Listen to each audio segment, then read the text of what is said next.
Olá pessoal do nono ano, tudo bem com vocês? Eu sou o professor Pedro e hoje teremos mais uma aula de História, né?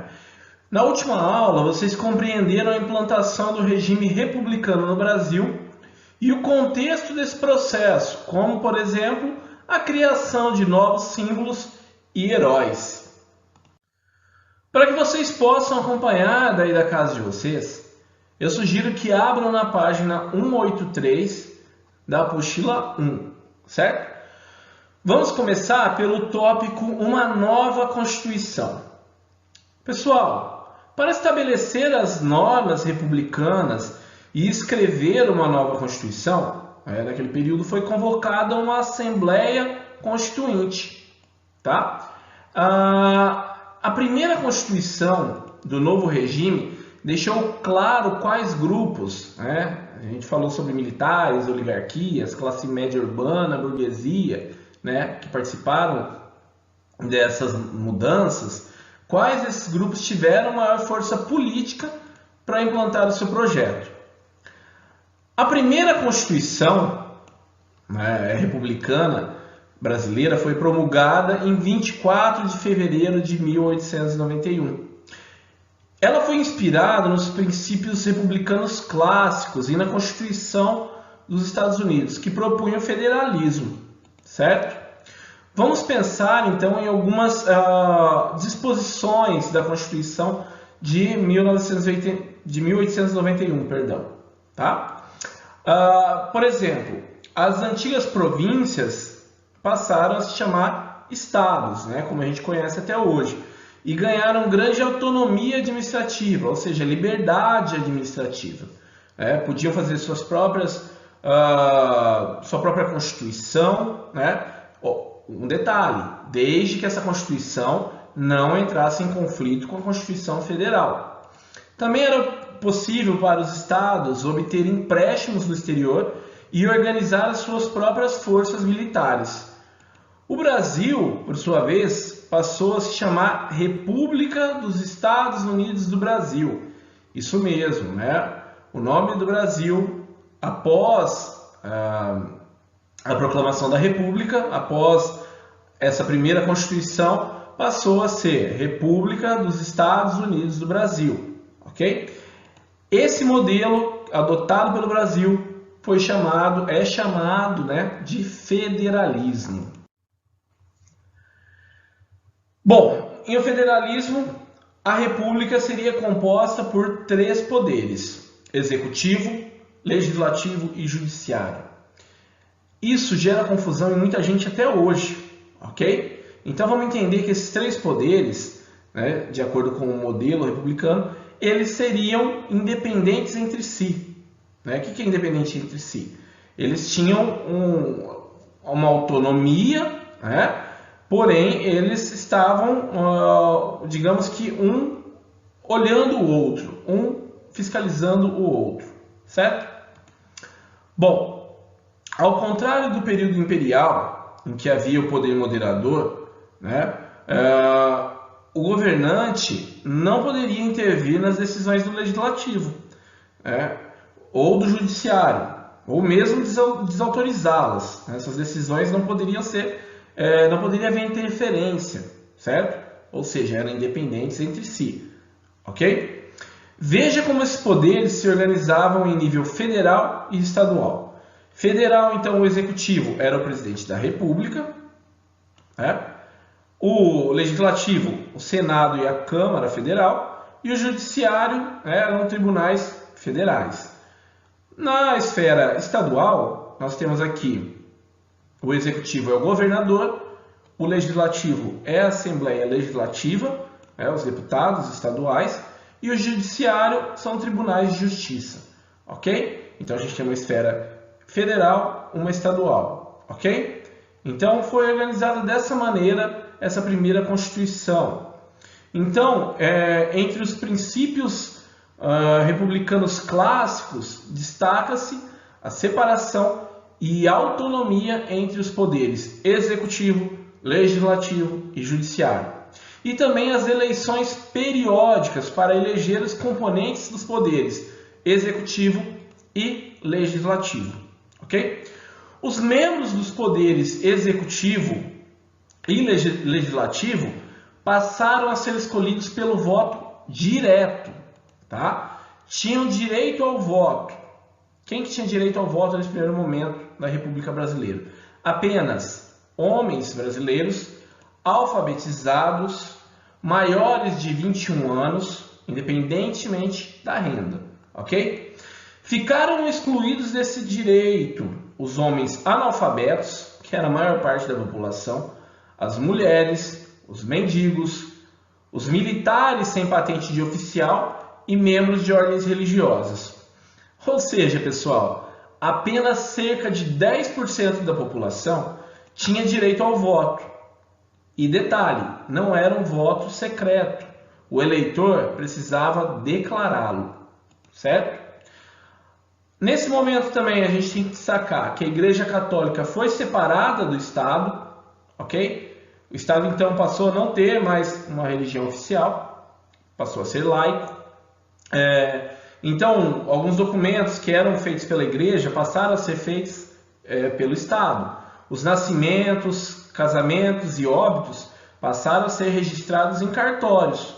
O catolicismo deixou de ser a religião oficial do país e foi estabelecida a liberdade de culto religioso, ok? Também foi garantida, né, a liberdade de associação e de reunião, sem armas, ok? Foi então garantido. Os réus passaram a ter maior direito de defesa e se instituiu o habeas corpus, que é uma ação judicial que garantia o direito de ir e vir quando este era ameaçado por um ato abusivo de autoridade. Essa ação existe até hoje. Bom, os anos iniciais da República foram marcados por intensas lutas políticas entre oligarquias, militares e camadas médias urbanas, cada qual fazendo prevalecer os seus interesses. Os dois primeiros presidentes brasileiros foram marechais do Exército, né? Primeiro, Marechal Deodoro da Fonseca, que é esse da imagem ao lado, né? Que governou de 1889 a 1892, e depois Floriano Peixoto, que governou de 1892 a 1894, né? Por isso, esse período ficou conhecido como período da República da Espada, né? Que era uma arma que o exército utilizava. Nesse primeiro momento, então, prevaleceram os interesses da burguesia urbana e dos militares do Brasil. Tanto Deodoro da Fonseca quanto Floriano Peixoto incentivaram a industrialização do país. Para isso, eles desestimularam as importações e ofereceram crédito, incentivos à indústria local, ok? Isso, obviamente, era o oposto do interesse das oligarquias rurais, que defendiam a manutenção de uma economia agrária no Brasil, ok? Então, eles incentivaram, nesse primeiro momento, a industrialização, certo? Porém, os proprietários rurais preferiram engolir esse descontentamento, né? Engolir o governo dos militares, a correr o risco de ver os monarquistas de novo no poder, ok? Além disso, fortalecidos pela Constituição Federalista, eles poderiam governar seus estados conforme seus interesses. Lembrando, desde que a Constituição estadual não chocasse com a federal. Para tentar garantir os interesses das oligarquias rurais, os paulistas lançaram seu próprio candidato nas eleições presidenciais de 1894. Prudente de Moraes, indicado pelos paulistas, saiu vitorioso e governou o Brasil entre 1894, governou até o ano de 1898, certo? Foi o início de um período da história que ficou conhecido como o período da República das Oligarquias, né? Então vocês já percebem que as oligarquias tomaram, o espaço, conseguiram o espaço no governo, em que as medidas de incentivo à indústria dos primeiros governantes da República da Espada elas foram abandonadas, voltando os incentivos à agroexportação. Embora, obviamente, a industrialização do Brasil não tenha sido totalmente interrompida, né, ela passou a acontecer em um ritmo muito mais lento. Né? A gente sabe que não é uma característica, até hoje, do Brasil ter uma indústria, né, ter uma indústria de tecnologia muito forte. Então, o Brasil foi demorou muito para investir em industrialização. Ok? Por muito tempo, o projeto da agroexportação foi o que prevaleceu. Né? Então a gente consegue enxergar questões atuais, né, em uma raiz histórica, certo? O país, pessoal, continuou muito dependente, né, da importação de produtos industrializados, né, e da exportação de produtos agrícolas como café, borracha, açúcar, algodão. Né? Essa orientação da economia durou até 1930. Quando as oligarquias foram tiradas do poder federal. Entre 1879 e 1910, a borracha foi um dos principais produtos, né, um dos mais importantes e mais rentáveis para o Brasil. Para vocês terem uma ideia, em 1901, esse produto chegou a corresponder 25% das exportações brasileiras, ficando atrás apenas do café. Com a segunda revolução industrial, né, foi criada uma grande procura internacional por produtos derivados da borracha, em especial pneus para os carros e bicicletas, também instrumentos cirúrgicos e de laboratórios. Então, das seringueiras da Amazônia extraía-se o látex, né, que é a matéria-prima para a produção da borracha. Né? Os trabalhadores locais eram conhecidos como seringueiros. Muitos deles eram imigrantes do Nordeste do Brasil, que partiram para a Amazônia, né, fugindo das secas que eram frequentes na região. Esses trabalhadores eram mal remunerados, tá? Enquanto os donos dos seringais e os comerciantes que eram envolvidos com a borracha ganhavam muito dinheiro nessa época. Um detalhe, estrangeiros de várias nacionalidades vieram à região atraídos por esse negócio. Com tantas pessoas envolvidas nessa produção, muitos recursos chegaram ao Pará e ao Amazonas. E as suas capitais, né, assim, Belém, Manaus, vivenciaram uma grande modernização, né, uma fase de modernização. Por exemplo, a modernização dos portos locais, a introdução de navegação a vapor, a eletricidade distribuída por iluminação pública, né? Na iluminação pública, a água encanada nas residências, a construção também de grandes teatros, todas essas foram características desse período. A partir do ano de 1910, a produção da borracha brasileira vai entrar em declínio, né, em queda, devido à concorrência de países com países da Ásia, certo? Países que tinham sido colonizados por holandeses, franceses e ingleses. Né? Na imagem ao lado, observe, temos uma foto do Teatro Amazonas, né, na cidade de Manaus, que era conhecida na época como Paris dos Trópicos. É uma construção da época do auge da borracha.